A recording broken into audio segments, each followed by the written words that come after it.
think last time, I know last time we were looking at the mirror-like wisdom.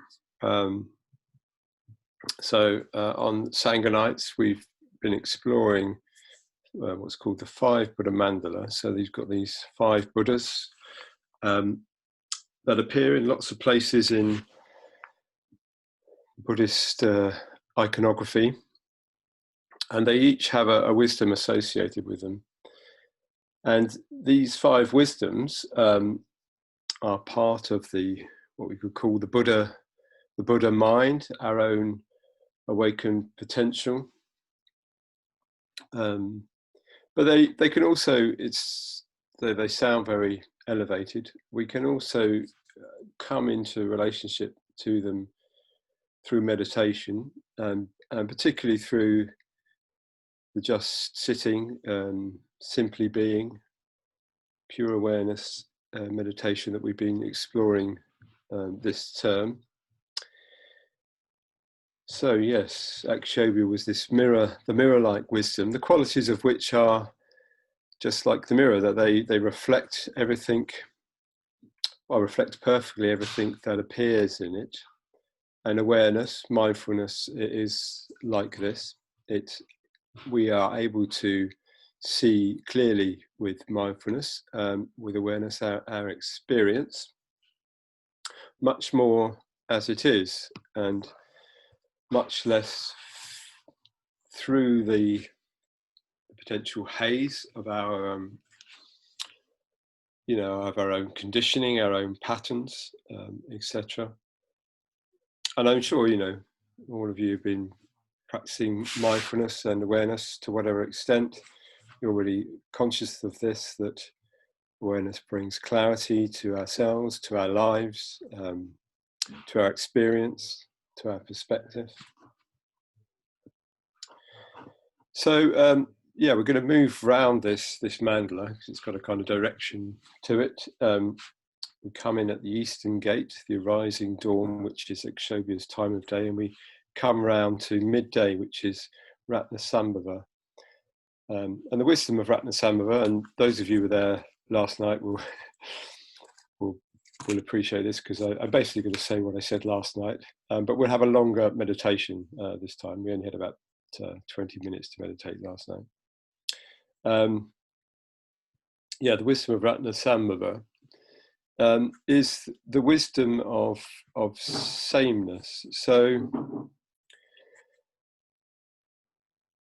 what does that mean? Well, the wisdom of sameness, it sees the equality of all things. And in terms of our meditative awareness, it's to do with the ability to be equanimous.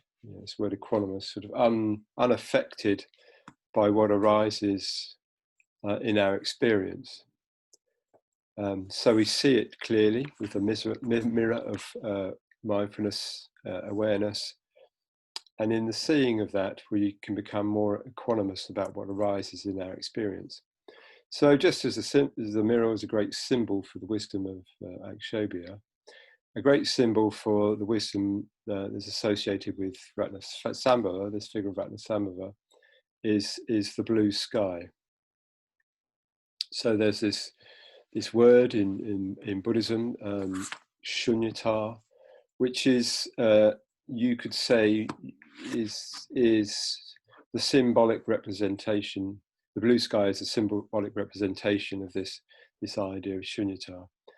So it's a ability to see things without any attachment to them, just to let them arise, just to let them pass away. And that none of the things that arise in our experience ultimately have any sticking quality to them. So what tends to happen, we close our eyes, maybe a train of thought starts up, that train of thought seems to get caught. So it's as though the blue sky of our mind is filled with, nets or traps, and clouds and things like this. And we get very caught up in the nets and traps and clouds in the blue sky, and stuck on our experience. Yeah. So, we remember something, some small hurt or some worry or something we've got to do, and we're caught up. So, it's all about returning us to this blue sky. And this is an antidote that can be used in meditation practice, to see everything just arising in a blue sky. And as it were, to cease to identify so much with the thoughts, the emotions that arise into that space, and identify more with the space itself. So there's this fantastic part of our human experience that a lot of the time we're just not aware of, which is awareness. We go through our daily lives caught up a lot of the time in our minds, a thinking mind, and it dictates a lot of our experience. But if we learn through meditation, through Buddhist practice, to step back from our experience, become more identified with the awareness, the thing that sees everything that arises in it, we get less caught up in the nets and traps in the blue sky of our experience. So today we're going to do some of that. We're going to do our usual body grounding, which is very important with meditation. It takes us out of our thinking mind, brings us into the sensate body, and so whatever we're doing in the meditation, it's having an effect on a more deeper and a more integrated level of us. So body-based awareness, which a lot of mindfulness is. We're coming into our felt experience. We're coming to a different relationship. Our attention is not constantly fixated on the thinking mind and all that entails.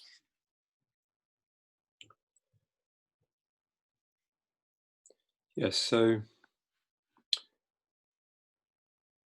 we're going to do our body-based start, and then we're going to do what we've been doing so hopefully most of you are familiar with this by now, exploring the edges of the body, whether in actual experience, actual awareness, the body is this solid entity that we think it is. And this starts to loosen the mind as well. It starts to loosen the mind from its continual projection of its idea of what reality is like, what our life is like, what experience is like, and start to see things from the point of view more of awareness, or what we could call direct experiencing. And in that loosening, we introduce the blue sky as an image, and often when the blue sky is introduced, talk about clouds, just see whatever it is, your thought, your emotion, as cloud that's going across the blue sky, which is a great symbolism, of course. But I'm also going to use this a symbolism that we did last night of birds. So we're going to be looking at thoughts in particular today. So thoughts are they're very ephemeral. I mean, a thought only lasts, well, it doesn't even last a second quite often. I mean, it can be quite hard to get the sufficient awareness in ourselves to actually sort of see our thoughts like that. But they're very ephemeral. So they're much more like, swallows whizzing across the blue sky. As soon as they're there, they're gone. And, we can just let them be that. We can just let them shoot through that blue sky and remain as the sky itself, as we just allow. We're not trying to control our thoughts in any way whatsoever. We're just allowing them to fly across that blue sky. And then if we've got time,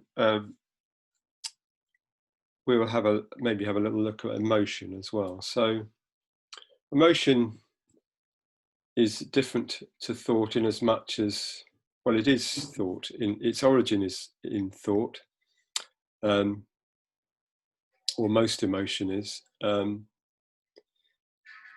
What we would call, from Buddhist point of view, we call sort of deluding emotion. So this is the kinds of emotions that, you know, really trip us up. But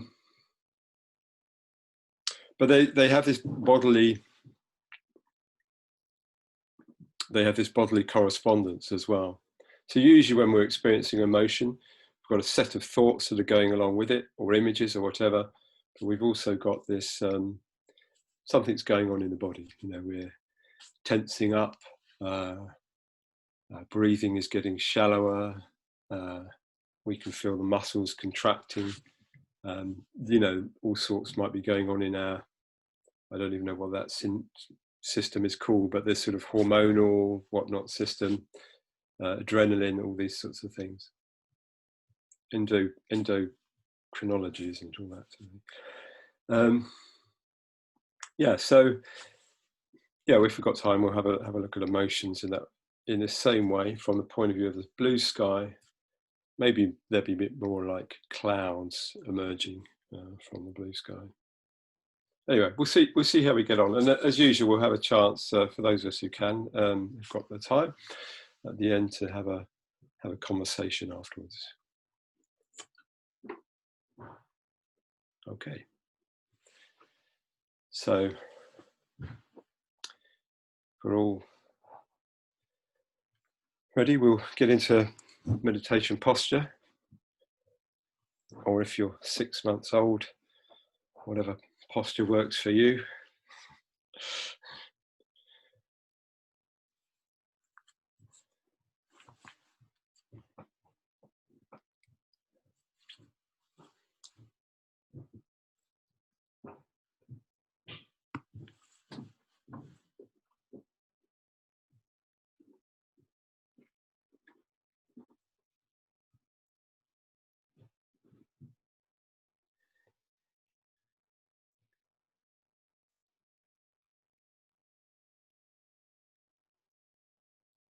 So making sure we've got a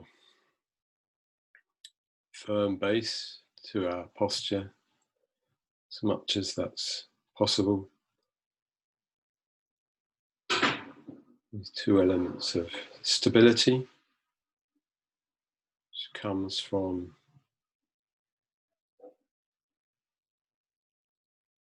the earth, the ground, coming up to meet us.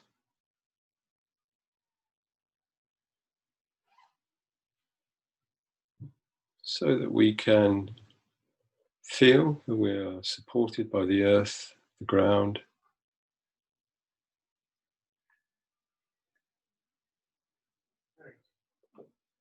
which means we can let go into the posture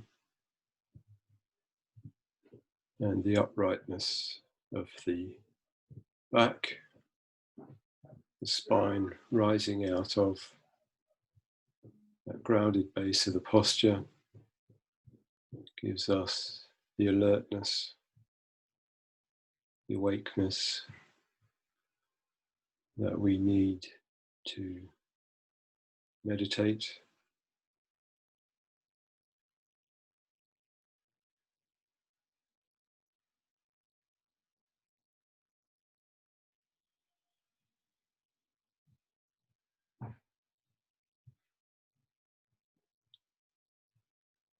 So as we turn inwards to our internal world, just noticing where we are.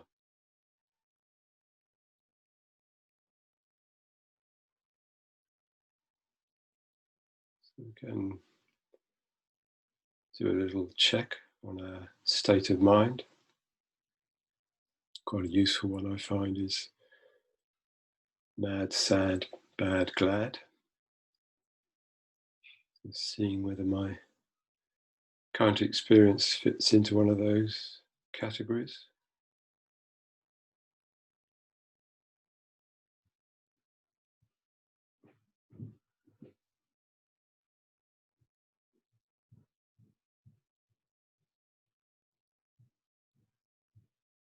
Or maybe we're just okay.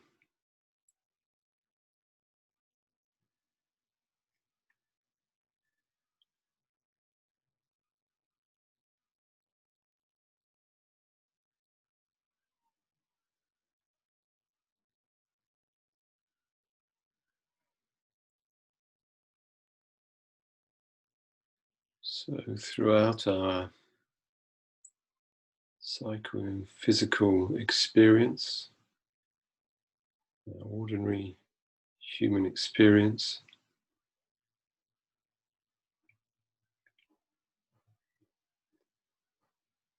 there may be all sorts going on.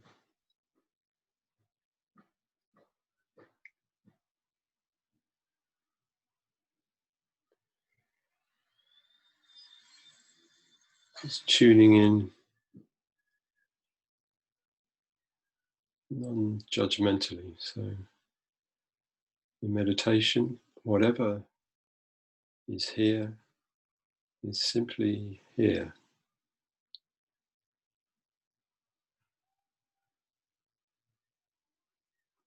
If we're in an anxious state, we're in an anxious state. If we're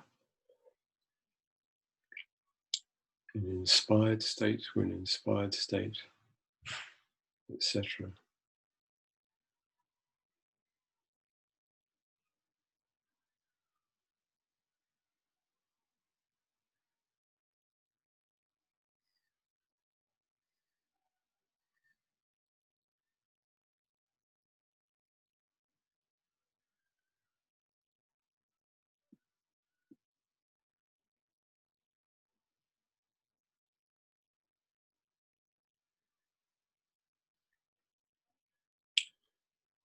And our attention, our awareness, is usually located somewhere within our experience in particular.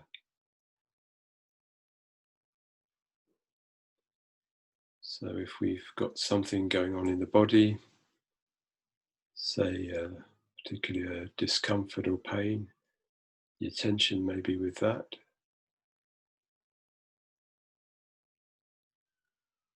Or if we're just feeling very relaxed and good, we might have a awareness of that. Attention is with that. But a lot of the time our attention is actually with the thinking mind, with our thoughts.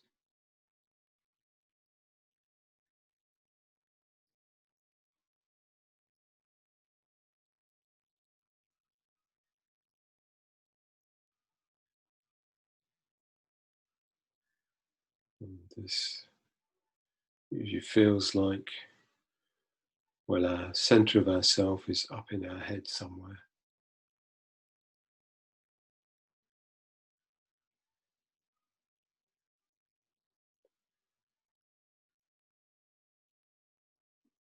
There is nothing within awareness that means it has to stick to any part of experience. So we can just unhook from our thinking, if that's where our attention is. Start to come into direct sensate experience of the body.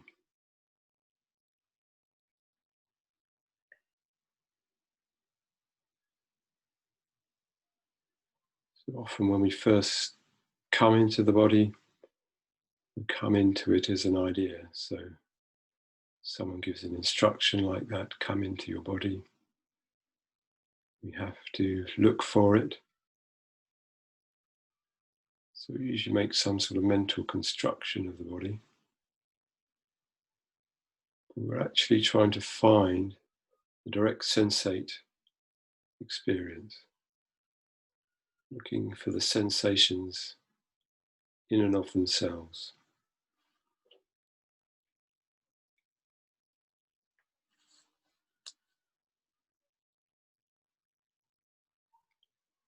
So it can be helpful to start in the area where the attention is, in the head and face.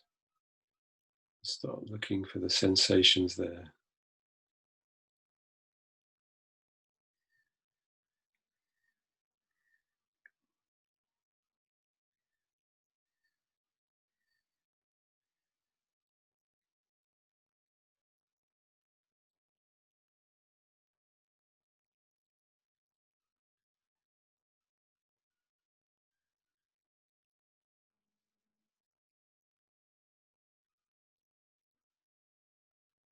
And we'll come down through the body to the lower abdomen, following the sensations,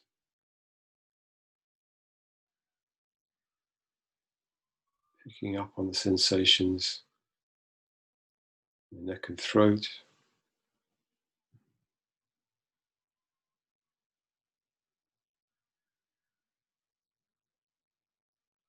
in the upper chest,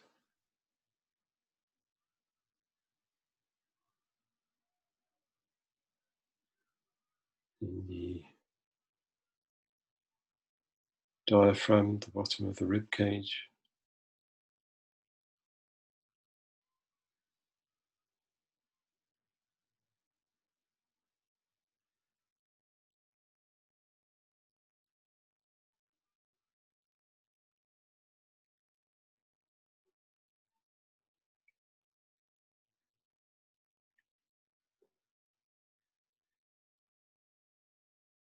and in the lower abdomen, the area below the navel.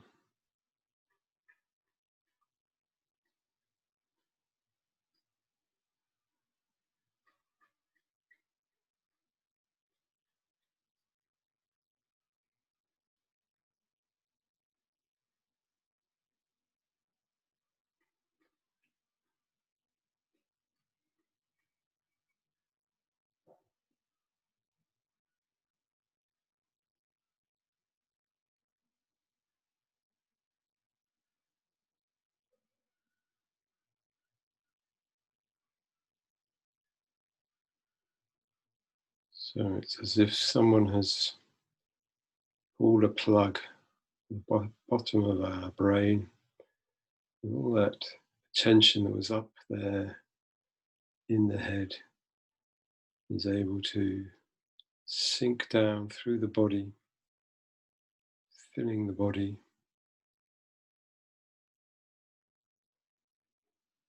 all the way down to the lower abdomen. And as it flows down,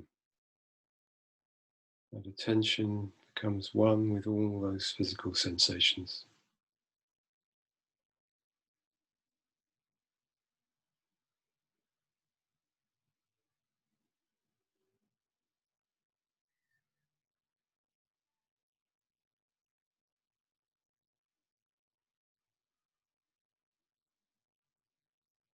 And you can feel like our mind has dropped right down to the lower abdomen.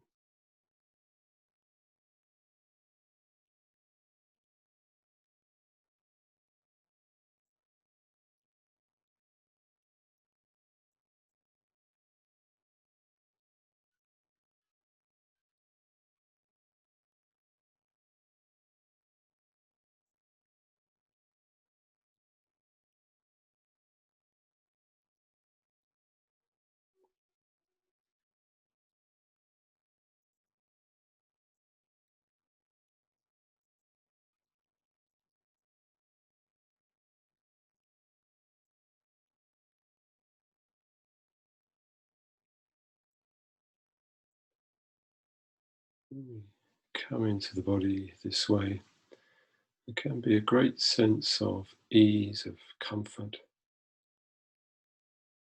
almost like a coming home.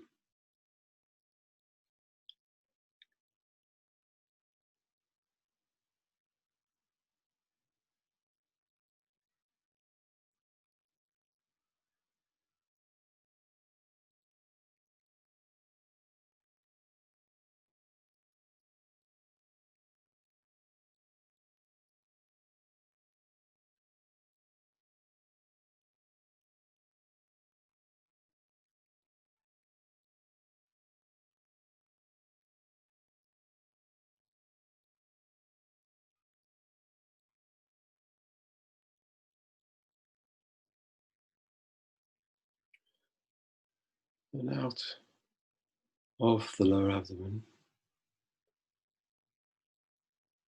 just allowing the awareness to spread to include the whole body.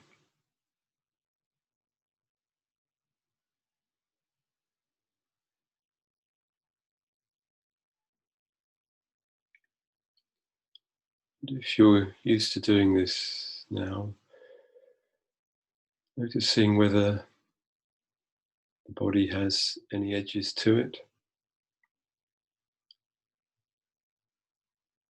So this is not our idea about the body and it having edges, but in our direct awareness at the moment, can we find any edge in our awareness of the body?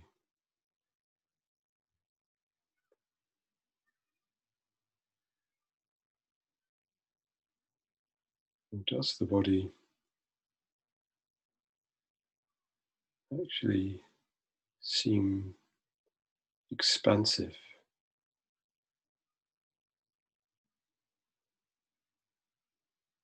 There are clearly sensations, one kind or another.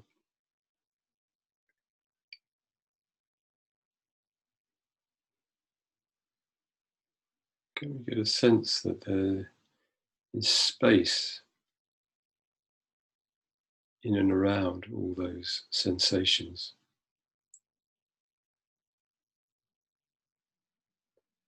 In fact, you may be able to see the sensations as more of a tingling energy, wherever that is, in the hands or face or in the abdomen.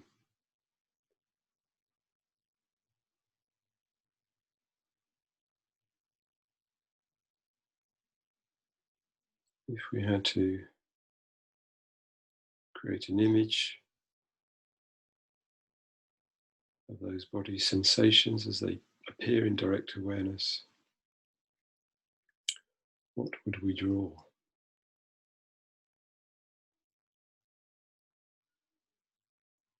Would it be something with a solid outline?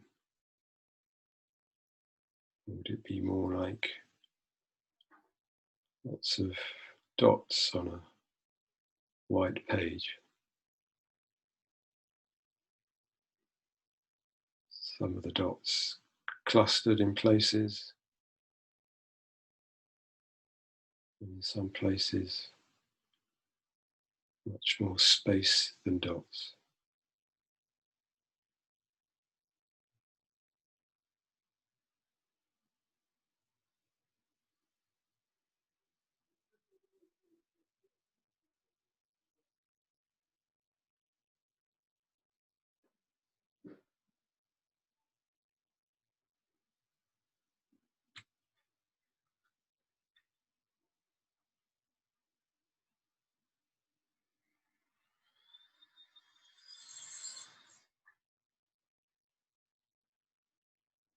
So if this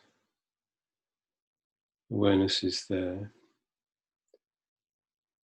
of spaciousness inside and outside the body, as it were.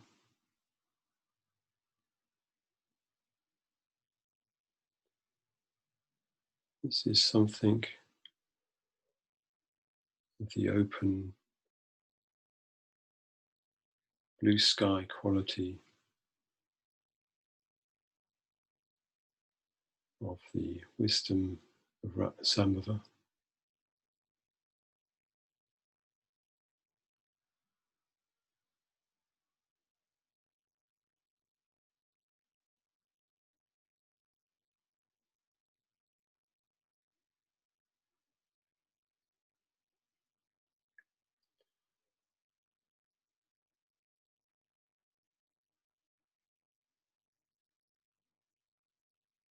We can stay with this sense of spaciousness, with these dots or little dashes of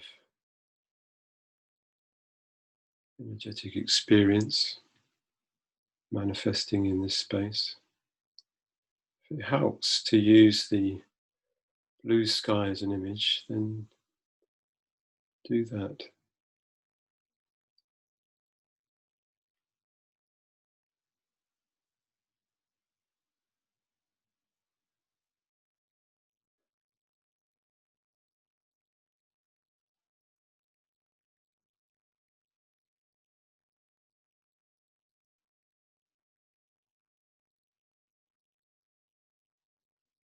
You can get a sense that these sensate experience of the body is simply something that is arising in this larger space of the blue sky, this spacious, open awareness.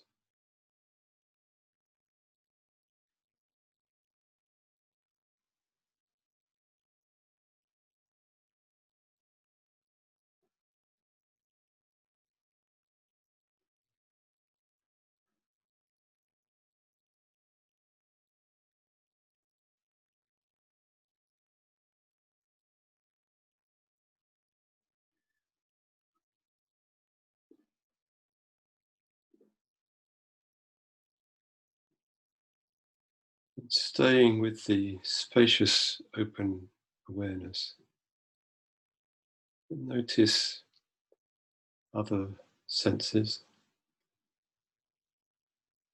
So maybe sound might be present, just allowing that into this open field of spacious awareness.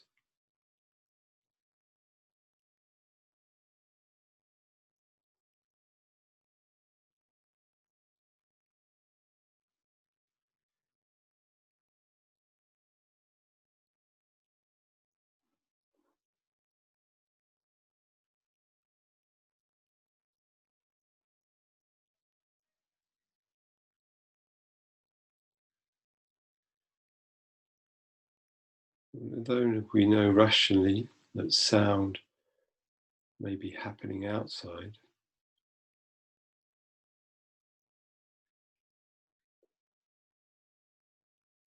try direct experience at the moment.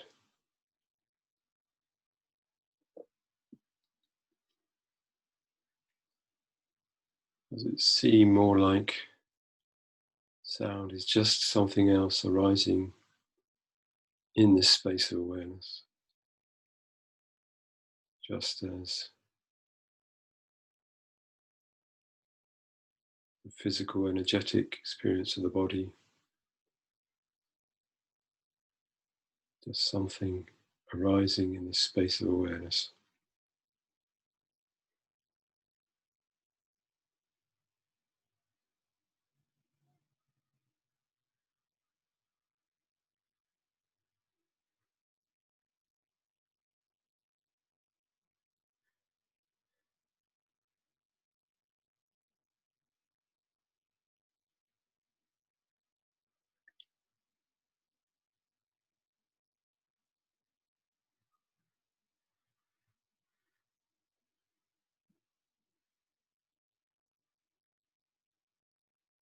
So our thoughts, too, are also something that is appearing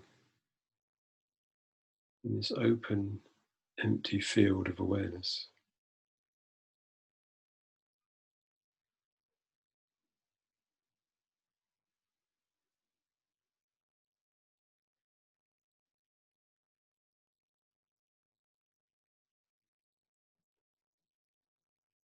So it can be difficult to see the arising of passing of thoughts. But if we imagine ourselves, as it were, stepping back into the blue sky, just allowing it to expand out a little more.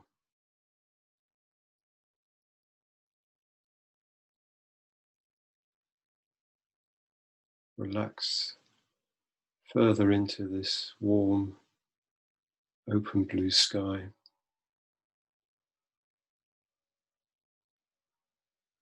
Of awareness.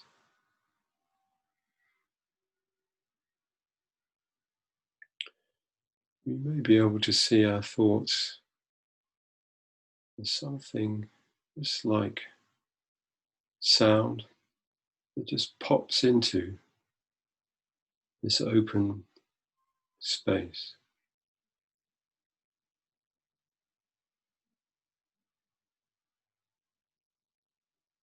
Between every thought, although we're not usually aware of it, there is space. When we're not thinking, there is just this space.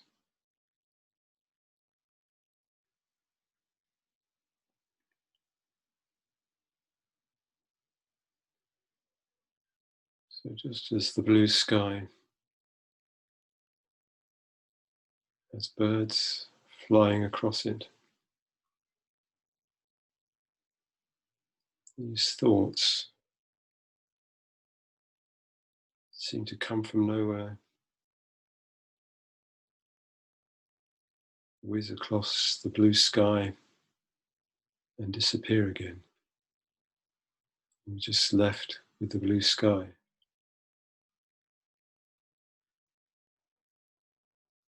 And then another bird shoots across, maybe in a different direction.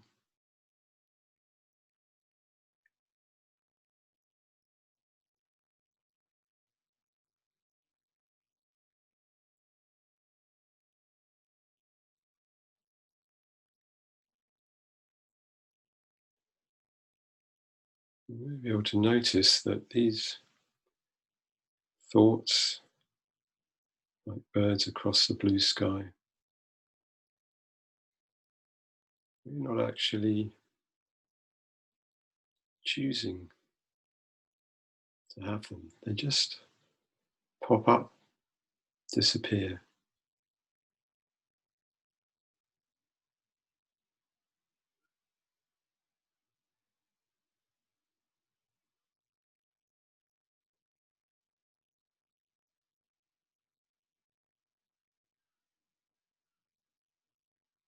We're just allowing them to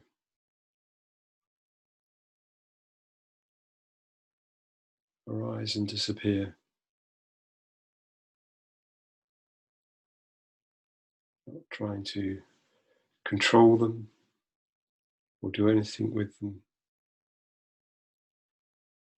Just seeing, being aware of.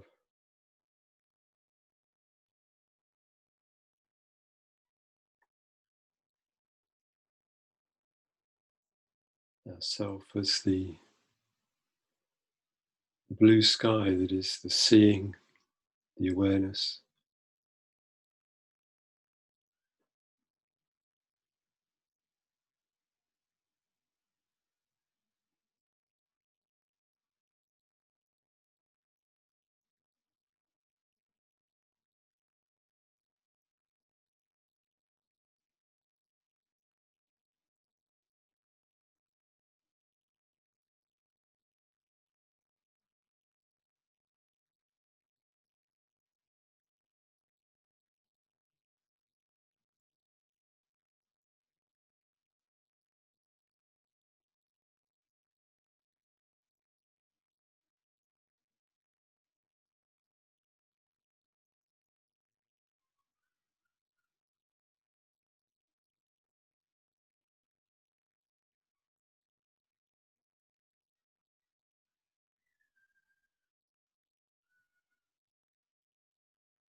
So the Buddha said in one of the earliest teachings he ever gave, we cannot be our thoughts. That can't be who we are. Because if we were our thoughts, we would be in control of them. We would be able to think whatever we wanted to think when we wanted to think it.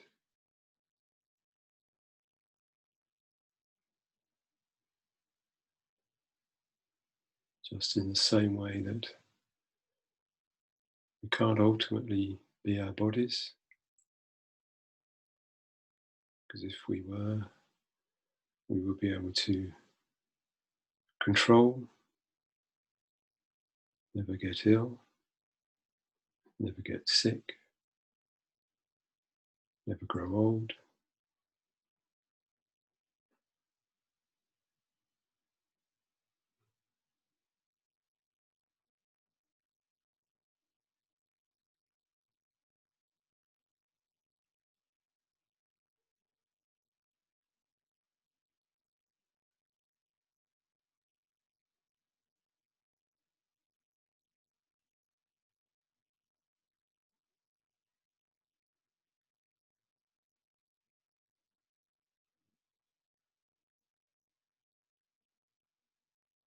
And if we look in this blue sky of awareness where everything is appearing,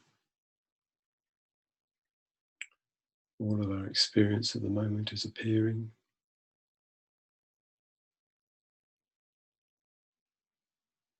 Can we actually find a thinker of thoughts? So sometimes someone just saying this might come as quite a challenging idea.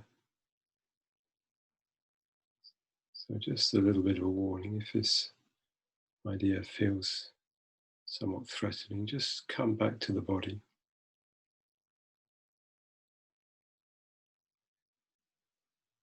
The direct experience of the sensate body.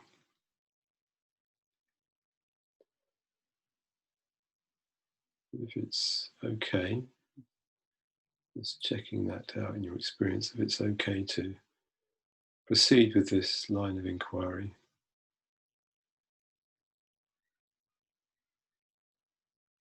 Can we actually find right now in our direct experience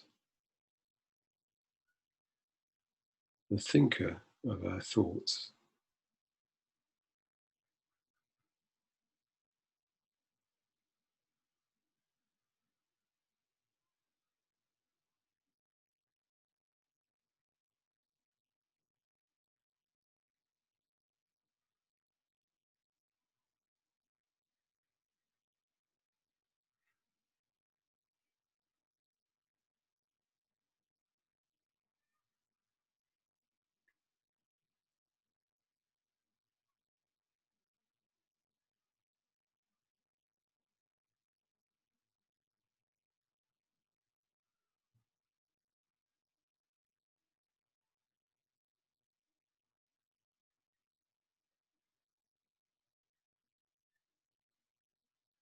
Or is it that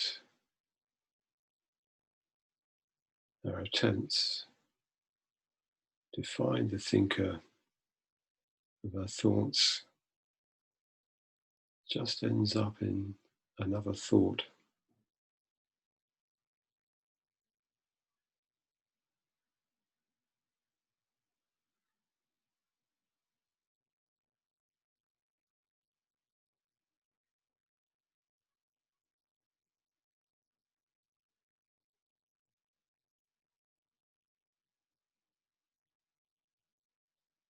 We're clearly aware of our thinking. Can we find an actual thinker?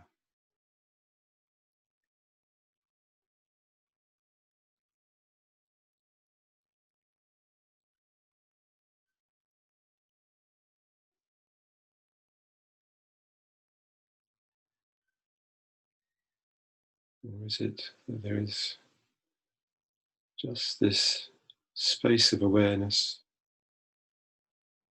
and thoughts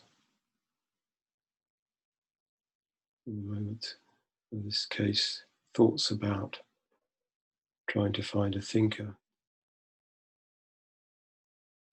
That's all there is in our experience.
Just being the blue sky of awareness, the allowing space which lets all things arise, including all our thoughts.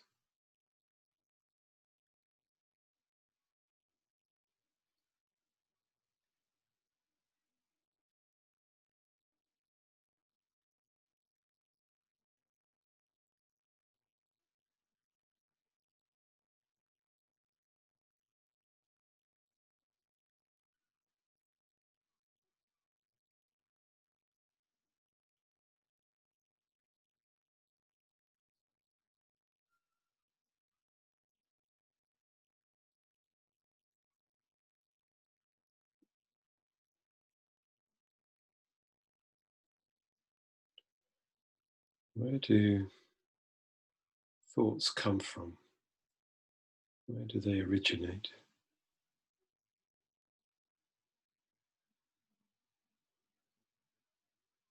Where does each thought arise?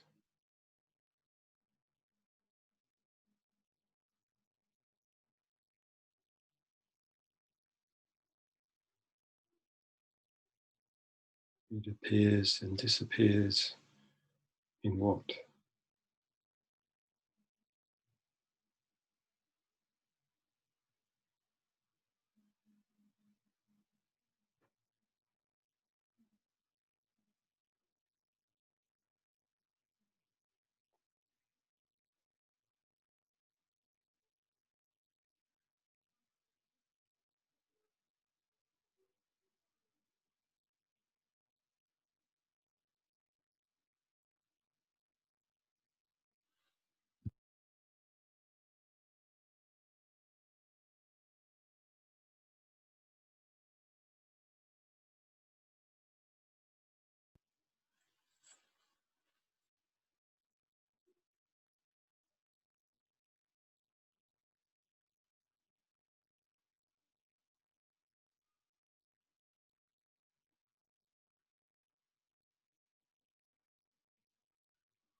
thoughts come from the outside?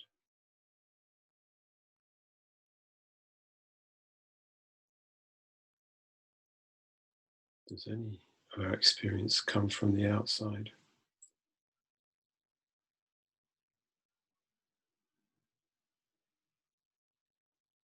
Outside of this field of awareness, this blue sky?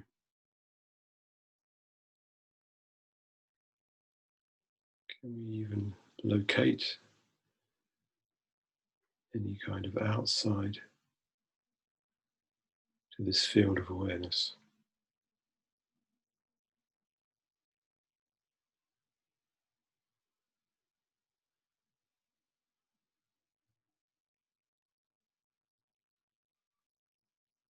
Or is it like trying to locate a space that's outside of physical space? Physical space occupies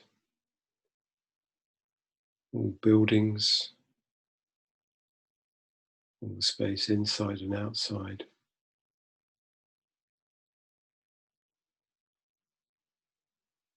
But when those buildings disappear, does the space disappear? And those buildings finally collapse or knocked down, does the space also go?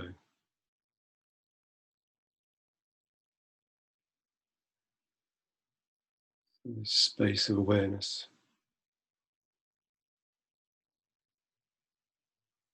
everything manifesting in it.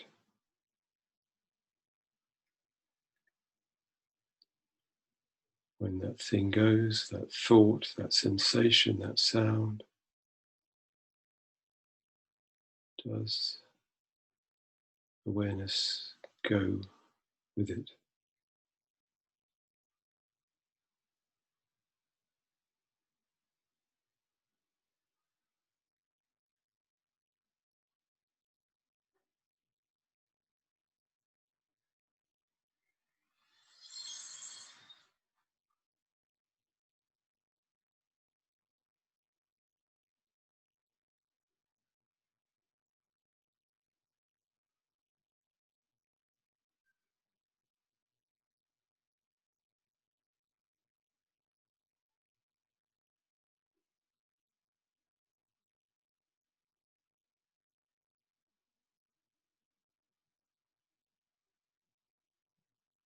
So letting go of our inquiry,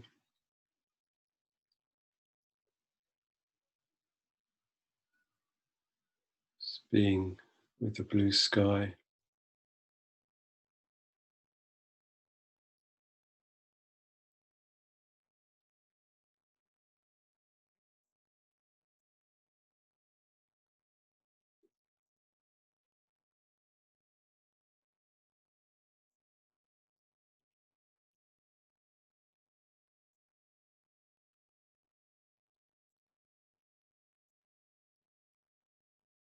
and we can also just allow the blue sky to dissolve.